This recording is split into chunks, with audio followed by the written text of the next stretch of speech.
Oh, honey, let me tell you. There I was, standing in my cozy kitchen that Saturday evening, the smell of roast chicken and mashed potatoes filling the air, my hands trembling just a bit as I set the table for my son and his family. He had no idea what was coming. He'd taken everything from me, my savings, my trust, my heart, and thought he'd gotten away with it. But as the doorbell rang and I opened it with a sweet smile, I knew this dinner would end with handcuffs instead of hugs. You won't believe how it all unfolded. If you've ever felt the sting of family betrayal, the kind that breaks your spirit but fuels your fire for justice, then darling, this story's for you. Hit that like button if you're rooting for a grandma who fights back. Subscribe to Voices of Grandma Hattie for more heartfelt tales of real-life drama, and turn on notifications so you don't miss the next one. Settle in with a cup of tea, because this one's gonna touch your soul and leave you cheering by the end. Oh, hello there, my dear listeners. It's your old Grandma Hattie here, sitting in my rocking chair by the window, watching the leaves dance in the autumn breeze.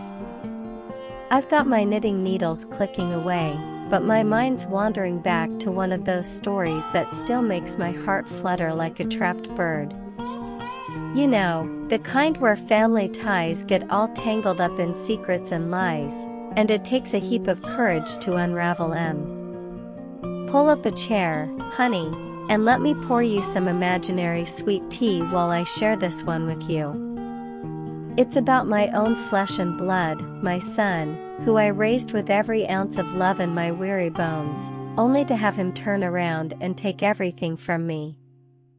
But oh, the sweet taste of justice when it finally came, served right alongside dinner on a quiet Saturday night. Let me start at the beginning, way back when things were simpler, or at least they seemed that way. I was born in a little town called Willow Creek, down in the heart of Georgia, where the summers are hotter than a skillet on the stove and the folks are as sweet as peach cobbler, most of the time, anyway. My mama and daddy ran a small farm, growing cotton and corn, and raising us kids to know the value of hard work and honesty.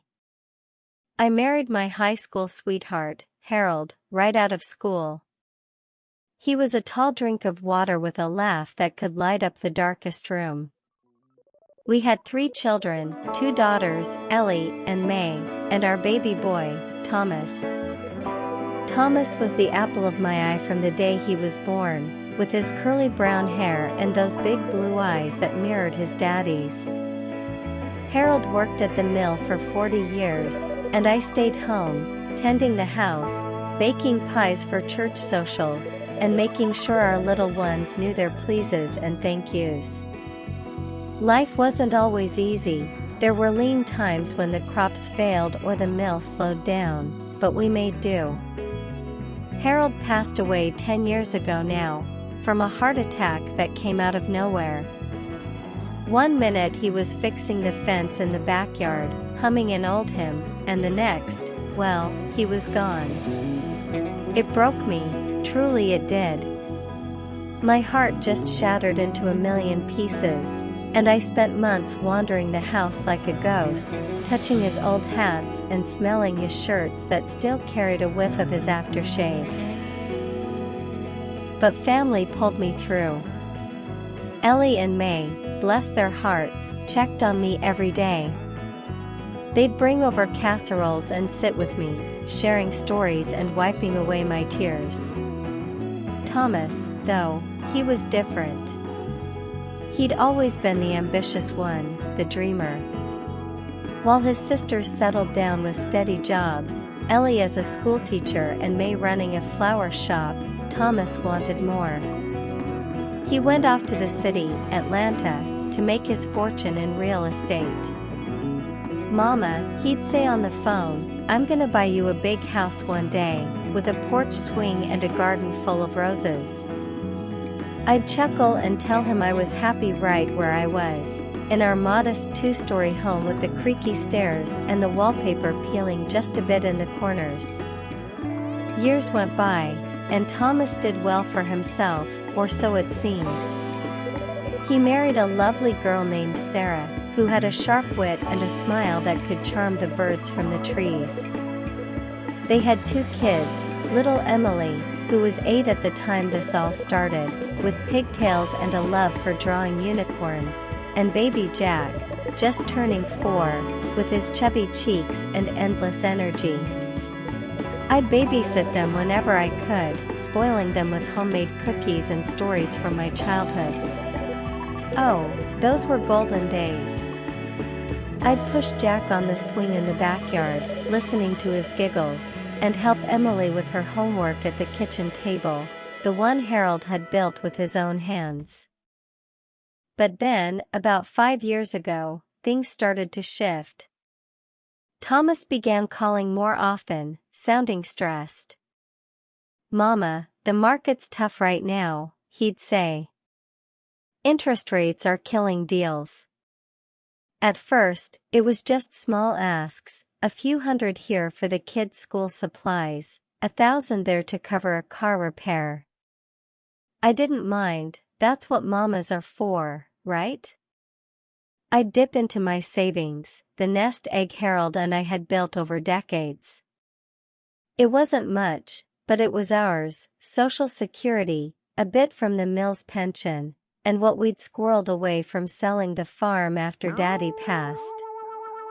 One evening, as the sun was setting and painting the sky in hues of orange and pink, Thomas showed up unannounced. He looked haggard, his tie loosened and his eyes rimmed with red. Sarah wasn't with him, she was home with the kids, he said.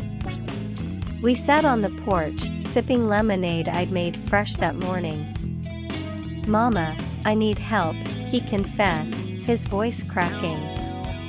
"I've got this big investment opportunity, a development project that's gonna set us up for life. But I need capital to get in."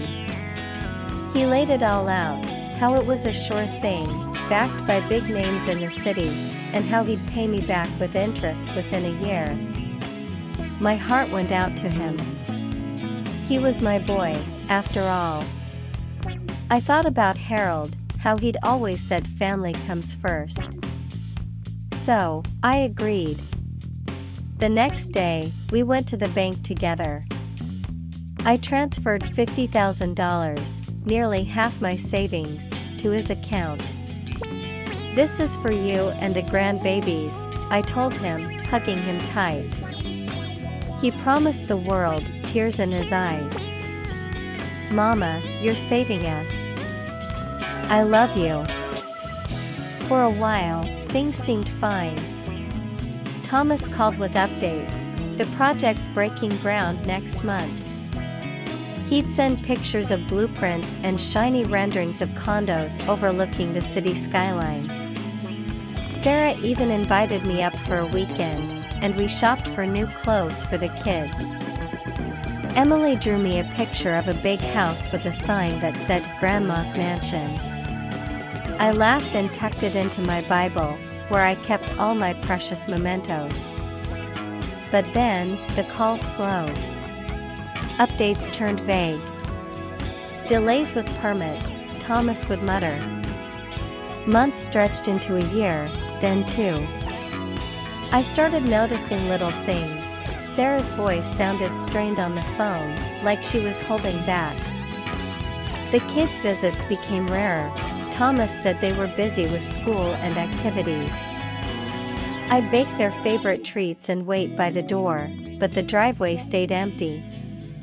One rainy afternoon, I decided to surprise them.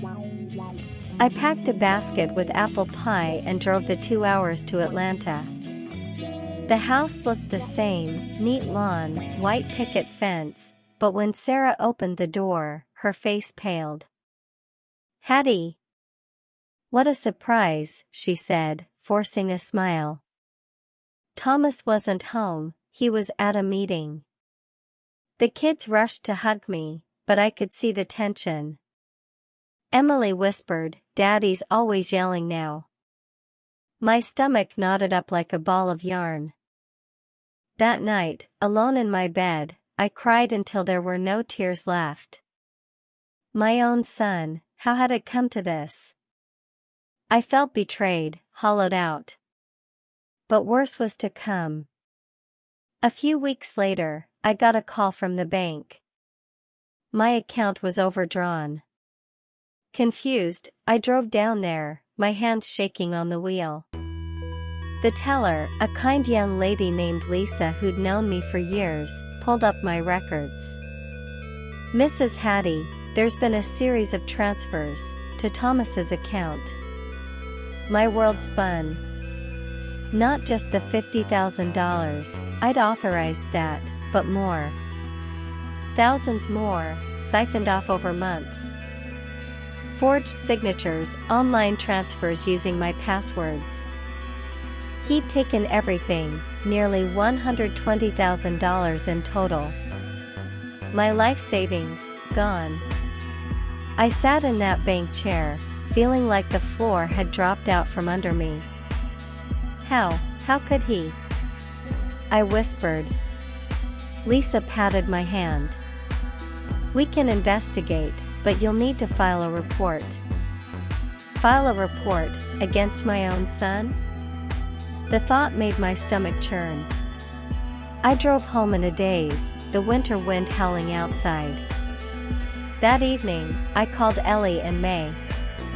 We sat around the kitchen table, the same one where we'd shared so many happy meals, and I told them everything. They hugged me, cried with me. "Mama, he's stolen from you," Ellie said softly. "We have to do something." But Thomas?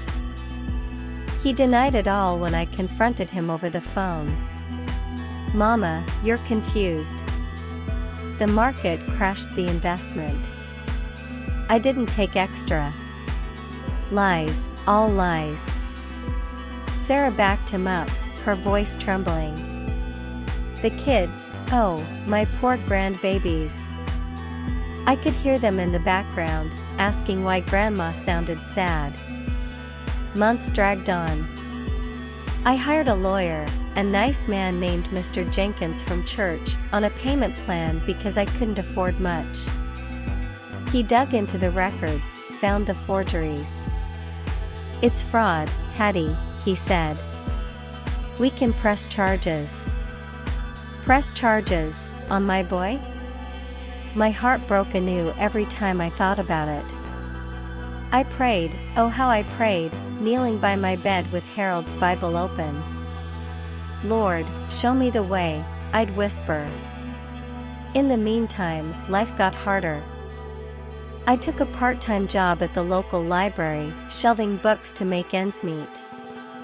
My arthritis flared up from the lifting, but I pushed through. Neighbors helped. Mrs. Wilkins from next door brought over soups, and the church ladies organized a bake sale for me. But the shame, oh, the shame of it all. How could my son do this? I'd think, staring at old photos of Thomas as a baby, chubby and innocent. Subplots emerged in those dark days. There was the time Emily called me secretly from her mom's phone. "Grandma, Daddy says we can't visit because you're mad at him," she sobbed. "But I miss you." I choked back tears, telling her stories over the phone to comfort her. Jack would babble in the background, and I'd sing him lullabies until he fell asleep. Sarah started texting me apologies, hinting at Thomas's problems, gambling. She confessed one night in a tearful call. He'd gotten into debt with shady folks, using my money to pay them off. "I didn't know at first," she whispered. "But now, I'm scared." That revelation hit like a thunderclap. Gambling? My boy? Harold and I had raised him better. But it explained the desperation, the lies. I urged Sarah to leave, but she stayed for the kids. "We're family," she'd say, echoing my own words back at me. Then came the turning point. Mr. Jenkins gathered evidence, bank statements, witness testimonies from the teller. "We have enough for an arrest warrant," he said. Arrest, the word echoed in my mind. But Thomas kept taking. He even tried to sell my house out from under me, forging documents again. I discovered it when a realtor showed up at my door, clipboard in hand. "Mrs. Hattie? Your son listed the property."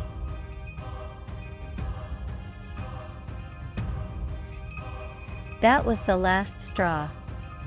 My blood boiled.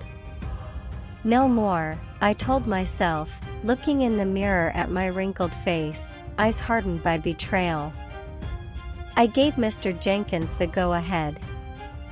The police got involved, a detective named Officer Ramirez, a kind soul with a mustache and a gentle voice.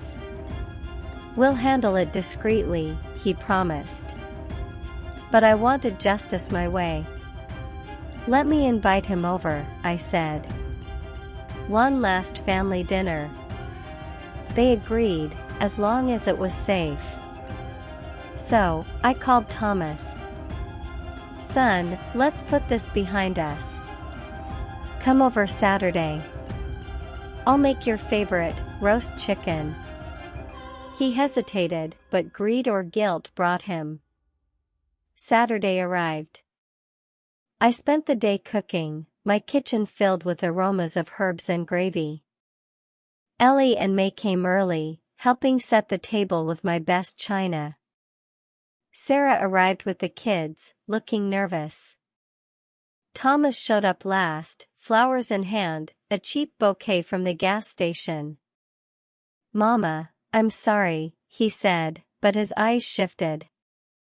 We sat down to eat. Conversation was stilted at first, talk of the weather, the kids' school. Emily chattered about her art class, Jack mashed potatoes on his plate. I watched Thomas, my heart aching. "Pass the salt, son," I said calmly. Then, as dessert, apple pie, of course, was served, there was a knock at the door. Thomas froze. I stood, slowly, my knees creaking. "I'll get it,"